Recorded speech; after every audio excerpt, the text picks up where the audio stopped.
On this day, 28th of December 1956, the Baling meeting happened in Malaya between Ching Peng, the leader of the Communist Party of Malaya, David Marshall, the leader of Singapore, Tunku Abdul Rahman, the leader of the Malays, and British colonial authorities. This happened in Baling, which is near to Penang, Georgetown, and not far from the Thai border. The point of the meeting was to get everyone together to end the Malay Insurgency, which was a communist rebellion against British rule in Malaya.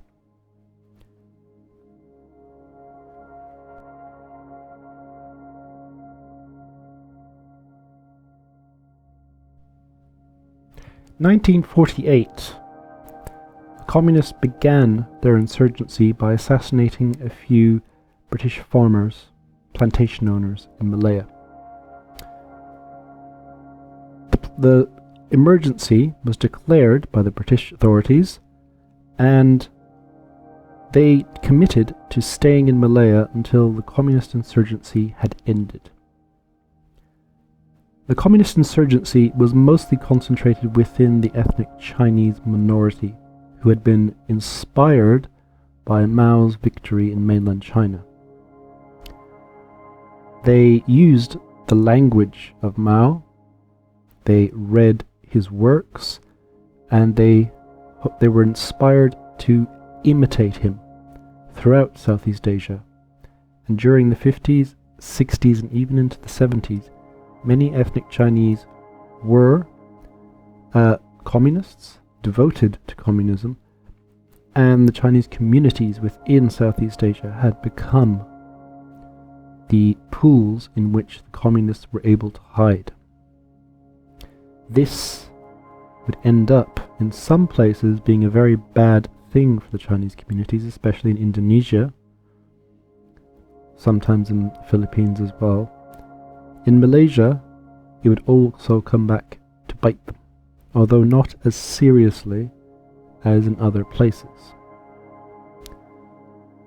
So, the Malays had wanted and had been working towards independence for Malaya. Tunku Abdul Rahman was the leader of Malaya and became the first minister in 1955.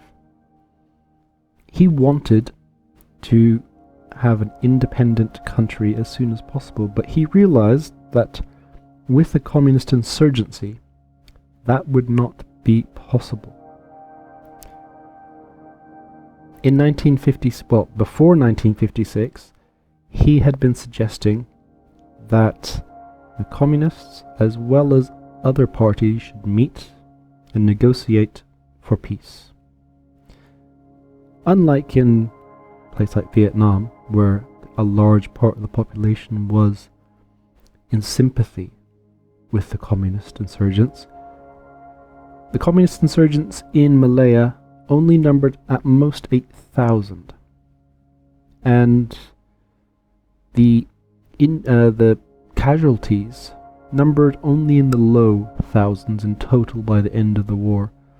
So it was less a war and more of a big crime wave, really.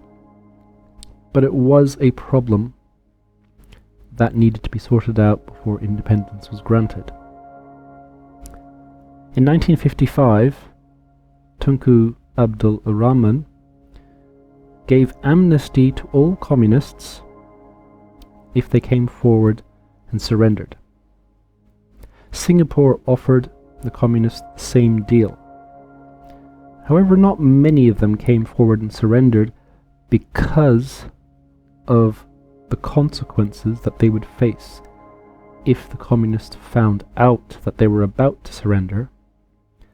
They would die screaming. As is the case with communists, they don't like any of their fellow communists giving up. They would rather torture and kill them than allow them to go and live a normal life again. So Tunku realized he needed the communists to end their rebellion, their armed struggle, if he wanted to have an effective, independent country. But in 1955 as well, the British High Commissioner in Malaya, because Malaya was a collection of protectorates rather than a colony, it was always like the Federation of Malaya. It was only Singapore, Malacca, Penang that were actual British colonies, so they didn't have a governor, they had a High Commissioner that would advise the local rulers, the local Rajas. So the High Commissioner said in 1955 that the British government was happy to grant independence despite the emergency, but that they'd be very happy to remain and help the Malays end the insurgency. So this gave Tunku a stick against Chin Peng with which to hit him with. Because if the British are gone, Chin Peng can't really go on and say, oh yes, I'm an anti-imperialist, when he's fighting against his own people, or I suppose he's Chinese, so the Malays. But it would almost seem like he's being disingenuous about his aim. If they're already independent, what's your point? So the carrot was, come to the meeting and we can negotiate a peace. So on this day, they came together.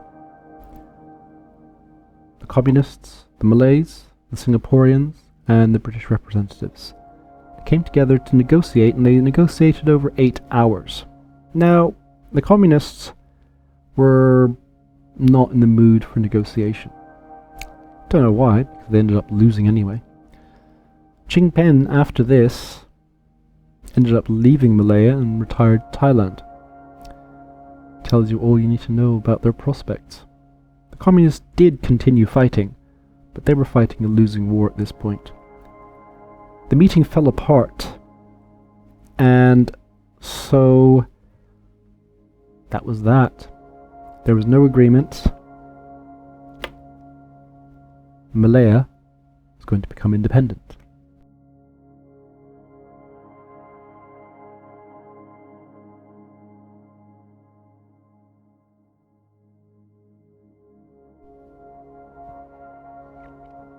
After the failing of the meeting, the communists went into the hills and they continued fighting. Chin Peng left Malaya and went into retirement in Thailand. Malaysia was going to become independent in 1957, and after this meeting, Commonwealth forces increased their men and material in Malaya. New Zealand started to send troops, supplies and ships to Malaya. Australian troops were already there. Fijian troops, Kenyan troops and Malawian troops also attended Malaya, and they continued their battle against the communists. In 1960, the emergency was declared over. The Malayan Emergency had lasted 12 years. By 1960, Malaya had been independent for 3 years. The ethnic Chinese within Malaya had lost interest in supporting communism, and Malaya never had to struggle in the way that other places did with communism. Malaya continued to struggle, but not against internal enemies, but against external. The next problem for Malaya would be Sukarno's Indonesia, and that is something I will talk about on the 20th of January. Come back tomorrow if you like these videos. Like, comment and subscribe.